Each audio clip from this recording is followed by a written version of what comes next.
Welcome back to the show. Today I'm going to be talking about something that I really enjoy talking about. I'm going to try to talk about it a lot more often. I am a huge fan of The Flash. I enjoy the TV show. I enjoyed the old TV show, and this is why I'm going to be talking about it even more enthusiasm than usual, is because apparently they're going to be doing this Elseworlds. I don't usually like the crossovers. In fact, I have on Twitter and many other places, I have just had these rants about having crossovers that forces you to watch another show that you don't want to be necessarily watching. Example, like in the past where they've had the Flash, Guardians of the not Guardians of the Legends of the I can't remember. I don't watch that show. I tried watching it. It's just not my cup of tea. The Legends of Tomorrow. I just I couldn't get into it. It was just it wasn't my thing. And the same thing with the Green Arrow and Supergirl. I like comics, but I sometimes necessarily just because it's a show, I'm not interested. Looking at you, Netflix. Sometimes just because it's a comic book property, a comic book show, I don't necessarily just love it right off the bat. That it's a comic book show. It's got to be good, and the Flash is good in my opinion. And as many other, because apparently the Flash has better ratings than all these other shows. But basically, it's going to be doing like a. I like the way they brought this up. It's kind of like that old show Quantum Leap. Like the Flash is kind of like switch places with someone else, and it's if you've seen last night's episode at the time of recording this, at the end it was like he just got like boop, he leaped into Oliver Queen's character, and now he is Green Arrow, and it kind of has that look in his face like, I'm the Green Arrow, it was kind of cool. By the way, I've been just a quick rant, I kind of enjoy this season. And I'm glad that all the original cast is back, and the storyline's pretty good. Last year was all right, but it just kind of dragged on toward the end. But and this one's kind of dragging. It was like started off with a bang, and it's kind of dragging a little bit. But you can tell something, some kind of major, things. Right before they end on Christmas, for the year, they always have like a little mini cliffhanger like type thing. You can kind of tell that's where they're heading with something. So I'm kind of excited to see where they're going with all this. But I'm gonna see if let's see. By the way, the Arrowverse crossover begins Sunday on December 9th. So and then continues on Monday, December 10th at 8 p.m. with the Arrow, and then concludes with Supergirl on Tuesday, the 11th. So they're gonna have they're gonna have the Flash on Sunday. Wow, that's pretty cool.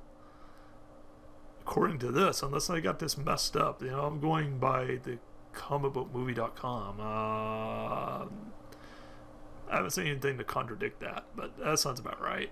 Just think that's pretty cool. I don't know about that because I kind of watch other stuff on Sunday, so that might be a conflict with some of my other shows, and stuff. So great. I like the fact that the Flash is on Tuesday because it's a perfect, show. Where nothing. It's not conflicting with anything that I watch. It's not conflicting with any major shows. It just it's a perfect spot for the Flash. I hope they don't try to move it like they've done with Supergirl and Arrow and all them, to bounce them all over the place. Like I said, I'm not a big fan of those shows. I've watched them, it's just not my cup of tea. I'm gonna try to click this trailer. I hope it's what are you doing? Showing a little bit about. Come on, make it up. Yes, this is what they showed at the end last night.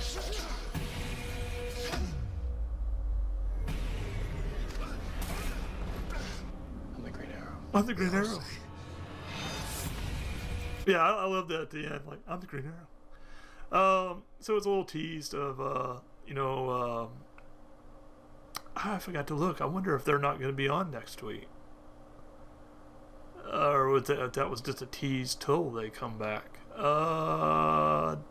Dang it, I wished I'd have looked before I got on here, but anyway, I just wanted to mention that briefly. It looked really cool. You know, I know I'm not really big into the crossovers. I probably definitely will check this one out.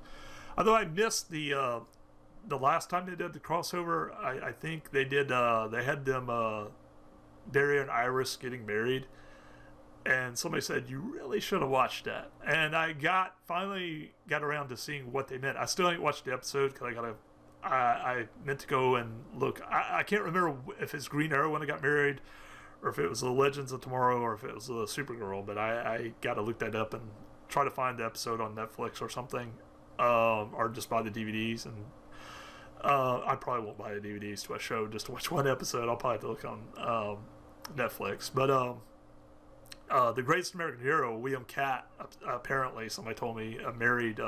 You know, I'm a huge fan of the Greatest American Hero. And they told me that William Katt married the Flash, and Iris, and my mind was like, what the hell?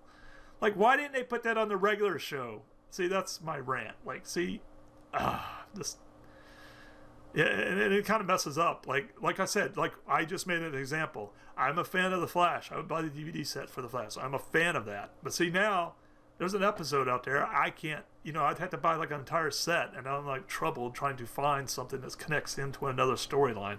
So I can see the advantage to having a crossover, but I can see the disadvantages. I always had that same rant about, you know, like when Marvel and DC used to do those in the past.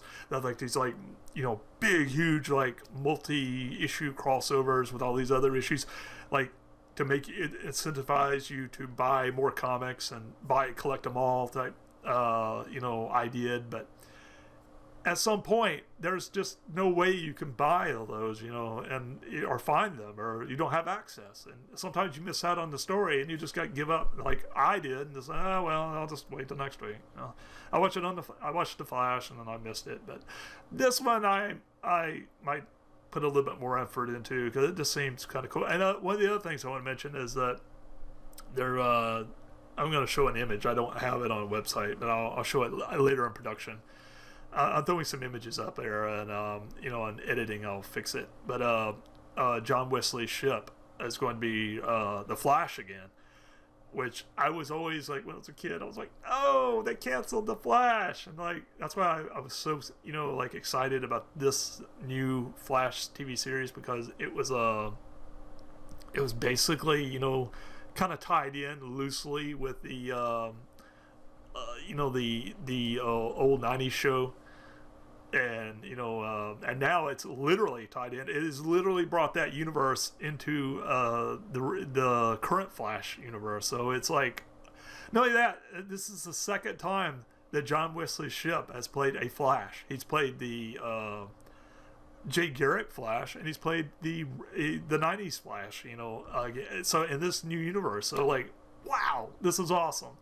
As you can tell, I'm really excited. I enjoy the Flash. I enjoy this TV show. Highly recommend you watch this when it comes out, and I'll have some more information on this in the future. Anyway, I want to keep these episodes nice and short and sweet, and I just wanted to mention that. Okay, that's all for this episode. Catch you next time.